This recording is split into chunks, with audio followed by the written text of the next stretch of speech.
कल हम लोग इतना थके हुए थे कि किसी को और कुछ करने का मूड नहीं हुआ, तो कल सोए और मैंने सोच के देखो अभी उठे हैं हम लोग। एक बार हम गए थे वो मैरिज हॉल में, और आज सुबह सुबह निकले हैं मार्केट में। और यहाँ का बिहार का देखो, कचौड़ी और सब्जी। तो अब यहाँ पे होगा ब्रेकफास्ट, और ब्रेकफास्ट करके चाय वाय पिया जाएगा। ये रहा होटल, बाहर से दिखाएंगे ना। 11 बजने वाला है और ब्रेकफास्ट वगैरह तो उधर ही बाहर हो गया था, और अभी निकल रहे हैं वही जो मैरिज हॉल है, मैरिज हॉल में। बताया था इससे पहले कि हम लोग बिहार आए हैं एक शादी अटेंड करने, और यहाँ से हम लोगों का बनारस का प्लान है। तो चलो आज शादी अटेंड करते हैं। एक बार अभी जा रहे, जाके जो वहाँ पे अभी सारा प्रोग्राम चल रहा है वो देख लिया जाए। मतलब एक ही दिन सारा कुछ कंप्लीट हो रहा है, हल्दी, फिर हम लोगों का जो मटिकोड़ होता है वो, और सारा रिचुअल्स एक दिन में, और शाम को है शादी। तो सनी बगल वाले रूम में है और हम इस रूम में है। ये मैरिज हॉल से करीब 2 किलोमीटर के आसपास, 1-1.5 किलोमीटर, 2 किलोमीटर भी नहीं, 1-1.5 किलोमीटर है। तो थोड़ा सा ही टाइम लगेगा जाने में। जाते हैं, अटेंड करते हैं, और उसके बाद फिर आके शाम को रेडी वेडी होके फाइनल शादी अटेंड करेंगे।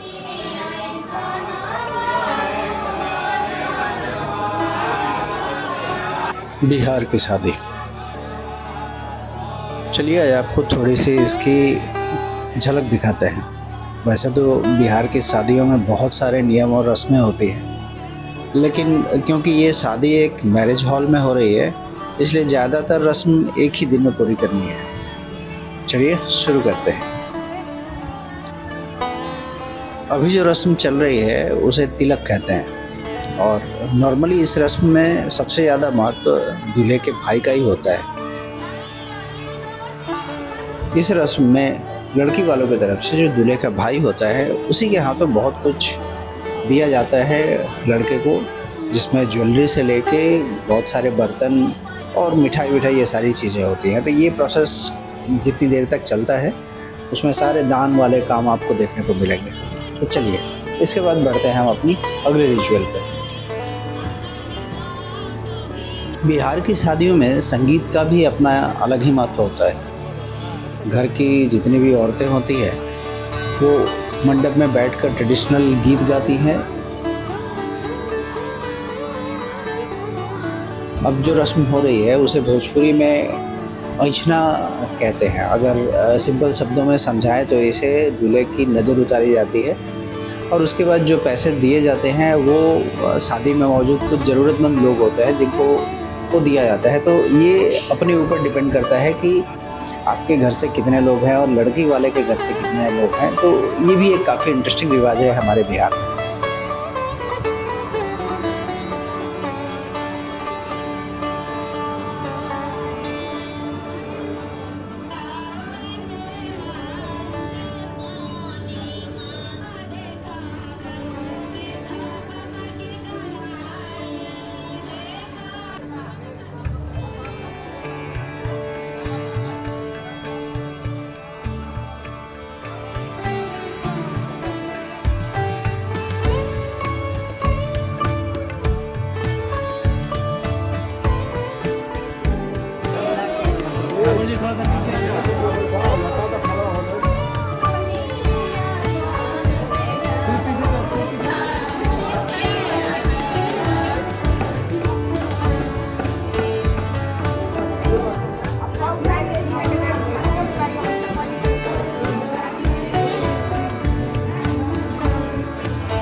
अब जो तैयारी हो रही है वो है हल्दी लगने वाली रस्म, जो कि काफ़ी बहुत सारे कल्चर में ये रस्म काफ़ी नॉर्मल है। तो हमारे बिहार में भी हल्दी का रस्म निभाया जाता है, और उसके साथ और भी बहुत सारे छोटे मोटे रस्म, जैसे मटिकोड़ एक होता है, उसके अलावा पितृ न्योताना एक होता है, और भी ऐसी छोटी छोटी रस्में हैं। तो अभी जो रिचुअल हो रहा है ये हल्दी के लिए, अब दूल्हे को हल्दी लगाया जाएगा, जिसमें ये पूजा की विधि हो रही है, और अब हल्दी का रस्म यहाँ पे होने वाला है। और हर नियम के लिए यहाँ पे एक ट्रेडिशनल संगीत बना हुआ है, जो कि जब हल्दी लगे, जब मटकोड़ हो, जब मातृ पूजा हो या कोई भी वैसा नियम हो यहाँ पे, उसके लिए एक स्पेशल संगीत जो है वो गांव की महिलाओं की तरफ से और घर की महिलाओं की तरफ से गाया जाता है, जो कि इस शादी के अवसर को और भी खूबसूरत बना देता है।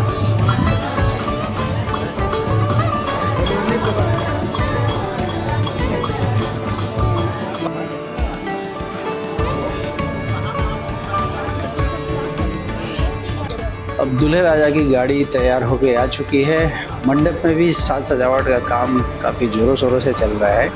पर उससे पहले और एक बहुत इम्पोर्टेंट रस्म है, जिसे हम बोलते हैं कि दूल्हे के कुंवारेपन का अंतिम जो खाना होता है, जिसको कुंवरत का भात हम बोलते हैं, वो अभी दूल्हे को 5 कुंवारे लड़कों के साथ बैठा के खिलाया जाएगा। और कहा जाता है कि यही तुम्हारे कुंवारेपन का अंतिम भोजन है।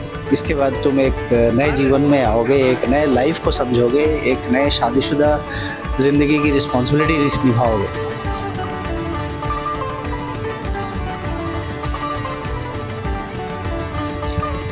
अब हमारे बिहार में तो ऐसा होता है, और आप किस कल्चर से बिलोंग करते हो और आप में क्या ऐसा कोई नियम है, एक बार कमेंट करके ज़रूर बताना। ये रहे हमारे दूल्हे राजा अपने कुंवारेपन का अंतिम भोजन करते हुए। अब इसके बाद वो शुरू हो जाएंगे अपने पारिवारिक लाइफ में।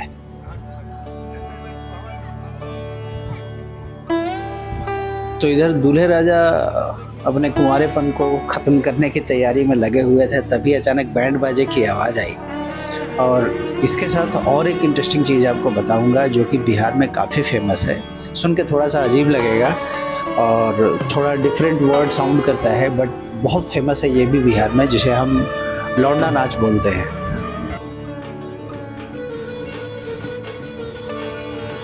तो अगर आप बिहार से नहीं हैं तो ये सचमुच थोड़ा सा अजीब लगेगा, बट इसके पीछे एक स्टोरी है, या अगर बोलो तो हिस्ट्री है। अब पहले क्या होता था, नॉर्मली बिहार, यूपी और बहुत सारे ऐसे स्टेट थे जो मेल डोमिनेटिंग कल्चर जहाँ पे चलता था, और वहाँ पे पर्दा प्रथा बहुत ज़्यादा थी, और औरतों को घर से बाहर निकलना, पर्दे में रहना, ये सारा बहुत कुछ वहाँ पे माना जाता था, और वो आज भी है। अब उस दौरान क्या होता था कि एंटरटेनमेंट के लिए मर्द औरतों के पोशाक में आते थे, उस साज सजावट में आते थे, और इन शादियों में नाच गाना उन्हीं के थ्रू हुआ करता था। और वहाँ से ही ये कल्चर काफ़ी फेमस हुआ, और आज भी बिहार में बहुत सारे जगह में आपको ये कल्चर देखने को मिलेगा कि शादी ब्याह में ऐसे जितनी रस्में अभी तक हुई, उन सारी रस्मों के बाद अब शुरू होता है शादी का एक्चुअल जो रिचुअल है। वो मंडप सज चुका है, लाइटें जल चुकी है, पूरा मैरिज हॉल जगमगा रहा है, और अब तैयारी होती है दूल्हे के बारात की। चूँकि ये मैरिज हॉल में शादी हो रहा है, तो बारात भी यहीं से निकलेगी और बारात यहीं पे आएगी। ये काफ़ी इंटरेस्टिंग चीज़ है। तो चलो, अब जो रस्म हो रहा है इसे हम कहते हैं परिछावन। परिछावन में नॉर्मली दूल्हे की जो माता जी होती है, वो दूल्हे की नज़र उतारती हैं, और नज़र उतार के बारात को विदाई किया जाता है शादी के लिए। तो वही रस्म यहाँ पे हो रहा है। बारात की विदाई यहाँ पे जो करना है वो नियम है, सिर्फ गाड़ी यहाँ से खुलेगी और फिर थोड़ी देर बाद यहीं पे आकर खड़ी हो जाएगी, और उस वक्त स्वागत दुल्हन की जो फैमिली होती है उनके तरफ से। तो बाराती और साराती दोनों यहीं पे ठहरे हुए हैं। तो यही रस्म अब यहाँ पे हो रहा है।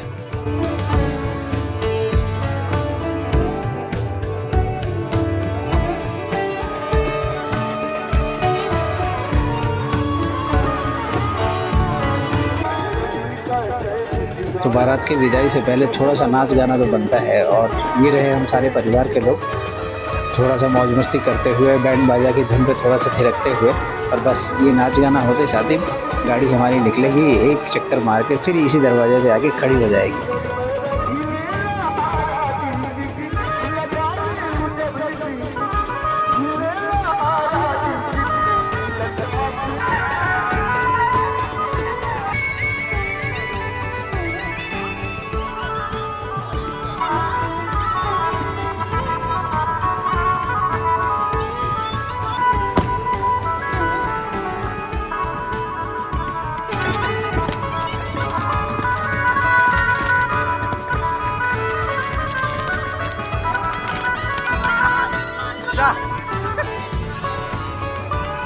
तो बारात दरवाजे पे आ चुकी है और सामने लड़की वालों के घर के लोग इंतज़ार कर रहे हैं और यहाँ पे एक फॉर्मल मेल मिलाप होगा और फिर बाकी का जो रस्म होगा हमारा आगे बढ़ेगा।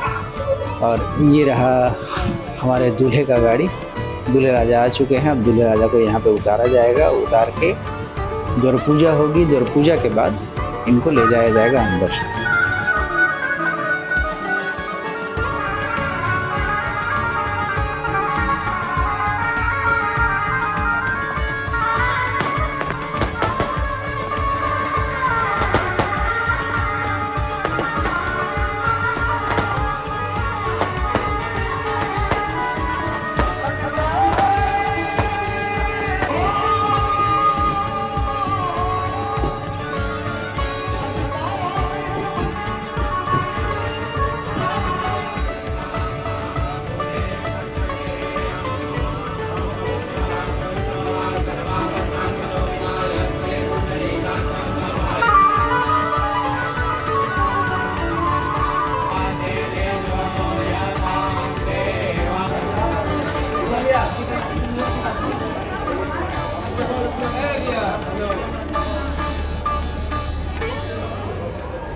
शादी के जोड़े में सजी हुई दुल्हन अब आ रही है और एक स्टेज बनाया गया है जहाँ पे दूल्हे और दुल्हन को बैठाया जाएगा थोड़ी देर के लिए और वहाँ पे जयमाल की रस्म होगी।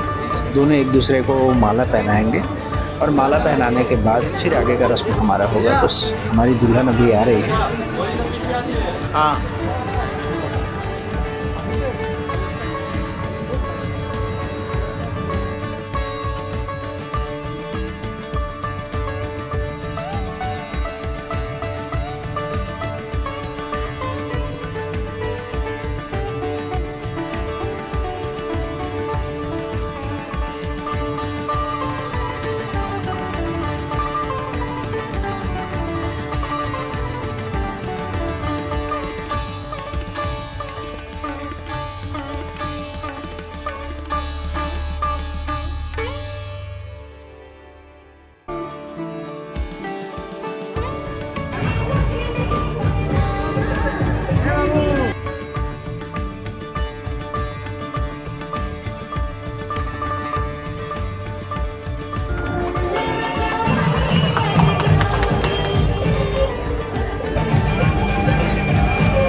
तो अब ऑलमोस्ट हम शादी के उस दौर पे पहुंच चुके हैं जहां और कुछ रस्म ही बाकी रह गए हैं, जिसके बाद ये शादी संपन्न हो जाएगा।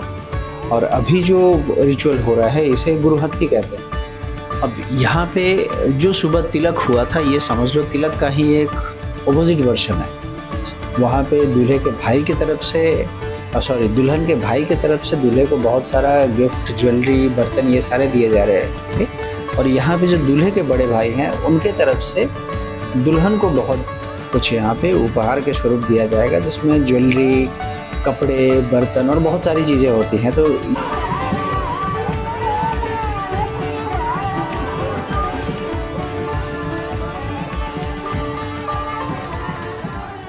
टाइम हो रहा है 1:20 और ये है रूम का हाल। सारा कुछ बिखरा पड़ा है और अभी रेडी होना है मेरे को। ये सारा पैक करना है। पैक करके प्लान है कल सुबह 5 बजे यहाँ से स्टार्ट करने का। इसीलिए लास्ट जो पार्ट था ना शादी, मतलब जो फाइनल स्टेज होता है वो अभी शुरू होने वाला था, लेकिन अगर वहाँ पे रुकते तो शायद बोर हो जाता मेरा। तो इसलिए मेरा प्लान हुआ कि चलो अब निकलते हैं यहाँ से, रेडी होते हैं। रेडी होकर थोड़ा सा रेस्ट करना है। कल का सफ़र वैसे बहुत ज़्यादा लंबा नहीं है, 3 या 4 घंटे का होगा मैक्सिमम, तो थोड़ा सा रेस्ट ज़रूरी है। तो इसलिए आगे पैकिंग शैकिंग करते हैं, थोड़ा सा रेस्ट करते हैं, फिर सुबह। तो चलो ये व्लॉग में बस इतना ही। मिलते हैं इसके बाद अब वाराणसी में आपसे। चलो बाय बाय। देवी और देवता का हम रोज पूजा करेंगे आज। वो पूजा से जो पुण्य मिलो ये सब तुम्हारा